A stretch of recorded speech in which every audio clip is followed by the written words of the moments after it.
Well, let me sing one that I've been singing for many is the long year. This one's called Lord Franklin. It's an old English ballad. In fact, I find out more about this song as time passes, as more and more is found out about the real truth behind this old song. And I think I'll tell you about it because it's a good story and very gruesome, and I like it. Of course, it ruins the song forever, but after I tell you the story, just forget all about it, okay? The story is this. Beginning of the last century, or early in the last century, several expeditions were sent off to find a trade route to the east. And it was thought that there was a shortcut around the north of Newfoundland, south of the Arctic Circle. Well, all these ships were sent out and they never came back again. The last one that was sent out was headed by Sir John Franklin. And he was a good man for the job because he looked the part. He had side whiskers and was a nice, plump, pink Englishman. Trouble was, he was basically an imbecile and... but a man of good breeding, you understand. He equipped his ship with the essentials as far as he was concerned that were needed, which was a billiard hall, a library and a large stock of port. What he neglected to put on board was any food, but this didn't matter, of course, because it was only the crew that would have needed that sort of stuff. They were low class. Well, essentially, Franklin never returned either, and this ballad came about which laments his great loss. What has since been discovered is that they finally found Franklin's ship completely miles away from anywhere that anyone could possibly explain. And with the ship were some of the seamen already preserved and frozen completely in the ice. Some of them were frozen complete, some of them seemed to be frozen incomplete, and bits of them were strewn around over a large area. They found a leg bone belonging to a skeleton in one place and about 10 miles further down in the ice the other leg, and they couldn't understand how all these guys could have walked so far without any legs.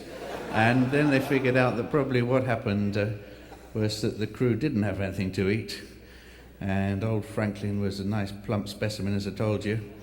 So they put two and two together, and that's what happened to him. They ate him.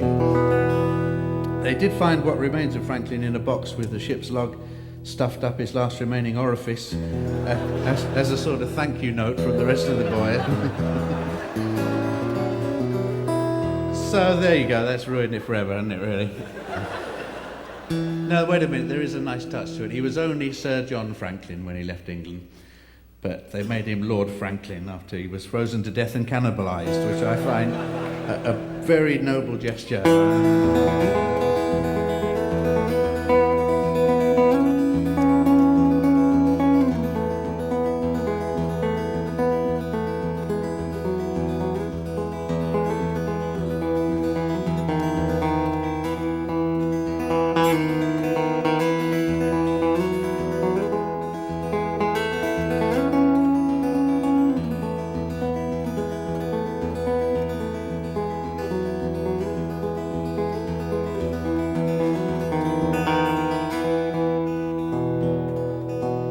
Homeward bound one night on the Dee,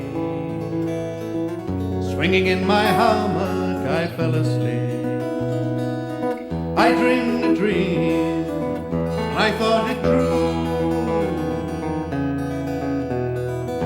concerning Franklin and his gallant crew.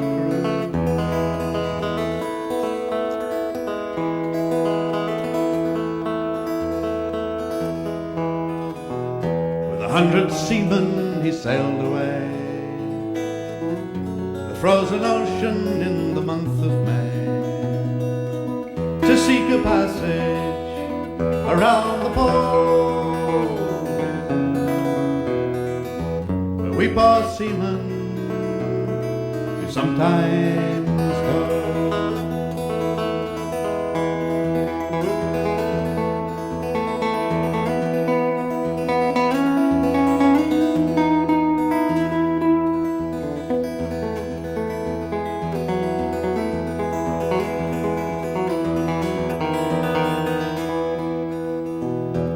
Cruel hardships they mainly strove, their ships on mountains of ice were strove.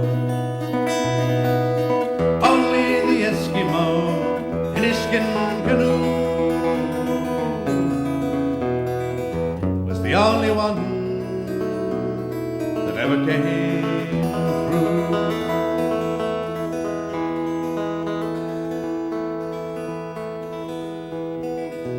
In Baffin Bay, where the whale fishes blow, the fate of Franklin no man may know.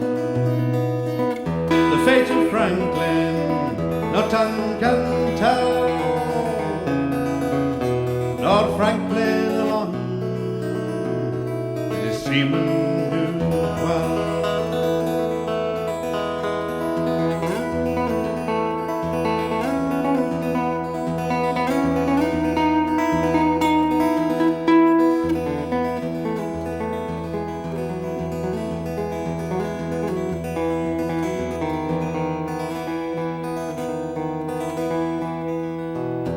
Now my burden, it gives me pain. For my lost Franklin I would cross the main. 10,000 pounds would I freely give to say on earth that my Franklin do